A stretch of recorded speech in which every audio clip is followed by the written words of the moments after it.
Hello everybody, here we Hello. are in Japan, we've arrived. So, first off, what would you say Australia scores out of 10? 9. 9. What did you give New Zealand? 8.5 did you give it? I can't remember. I can't remember. I would say it's a 9 to a 9.5. I really loved Australia. I think Gilles loved Sydney more than Melbourne. I liked them both. The flight was great. We were on A&A, and Japanese. the club class seats were a bit more dated than Air Canada. Yeah, but the aircraft. But that, I guess, well, it was the same aircraft. It was 787. Yeah, But it was a very comfortable flight. The service was great, and I thought the food was the best food I've ever had on an you enjoyed airline. your food, yeah. So my food was amazing. I chose the Japanese menu. You chose the international menu. Yeah, but the second meal I chose the Japanese menu, Right. Okay. which is nice. And I chose the international Yeah, menu. yeah. Second meal was only small though, wasn't it? Yeah, it was But the food was really, really good. perfect English and everything. So And then when we got to Japan, it is very different. It's a bit disoriented. You're looking around, but you can work it out what you have to do. And it was efficient. You know, it was all electronic scannings and all that kind of stuff. It was efficient. People were friendly. And when we got out, we jumped in a taxi, rented it, said it was suitable for 8 people. No way is this suitable for 8 people. It's suitable for 4 people, which is lucky because that's how many people are in it.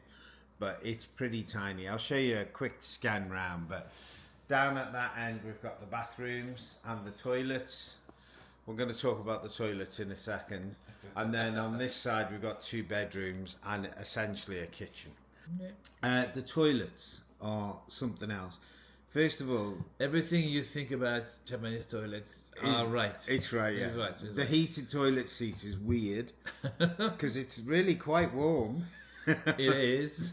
It's like sitting on a toaster. Yeah.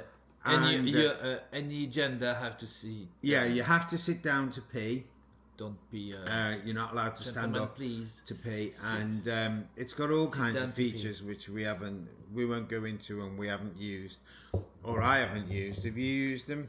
Little. Have you had your little the bum shower? sprays, on the plane, I had. Yeah.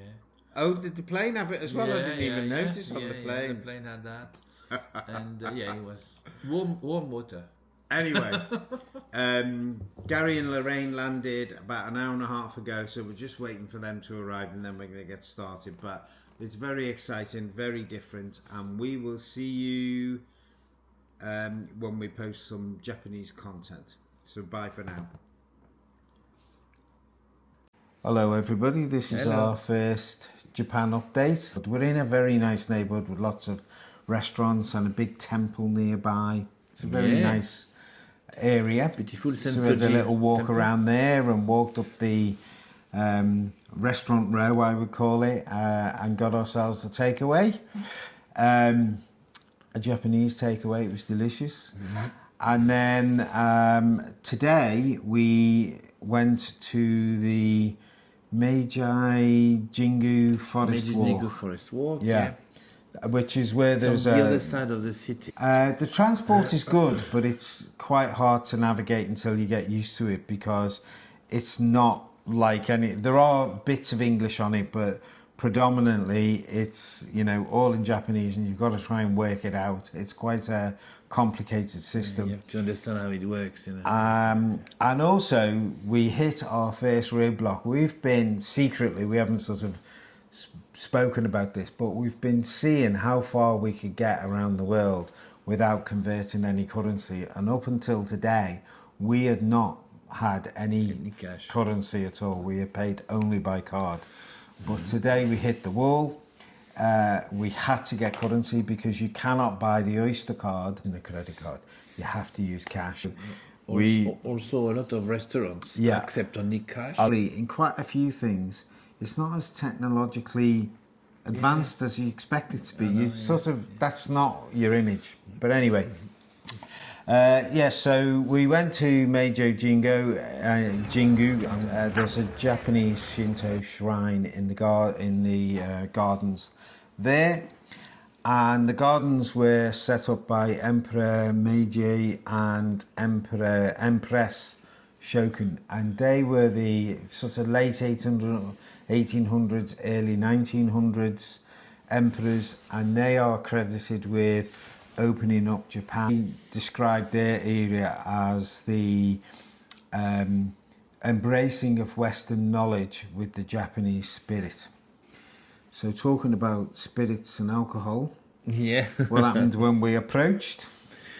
Well, in the park, you arrive at some point. There are two series of barrels, sake, richly ornated, and just opposite, there's also a row of barrels of Burgundy wine. It's in fact the openness of this emperor, that emperor, who wanted to open the culture, the Western culture, with the Japanese spirit, and he was also very fond in wine, and particularly French wine, Bordeaux and Burgundy.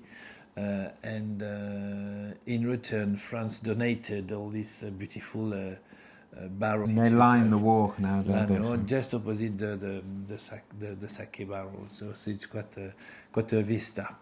Yeah. And then afterwards, we went to Shibuya Square, which is the famous Shibuya, which is the famous square where there's a load of traffic, suddenly it all stops, and then everybody walks across. It's chaos, and then 2 minutes later it's clear and the traffic starts again. It looks like chaos, but in fact Japanese are very, very disciplined and organized. Everything, nobody tried to go faster than the other one, etc. That is good going fun. Everywhere. And we crossed it, so and it you'll see clears that. up completely. And then in the afternoon, had a bit of lunch, mostly traditional with the odd exception, and then we went for a walk around along the river, and we saw some cherry blossom and some women in traditional dress, and then tonight we went for a drink and had some Japanese small plates. That pretty much. We visited this temple and Sansoji and. That's right. We visited the big temple that's close to where we live. So overall, it's a really nice day. Freezing in the house. So. It's really a big. It's very different. So this is. It's really trying to figure out how everything works and organise it. The people are lovely. They're very friendly and nice, and so yeah. So that's it, folks, and we will see you in the next couple of days with an update. Bye. Good night.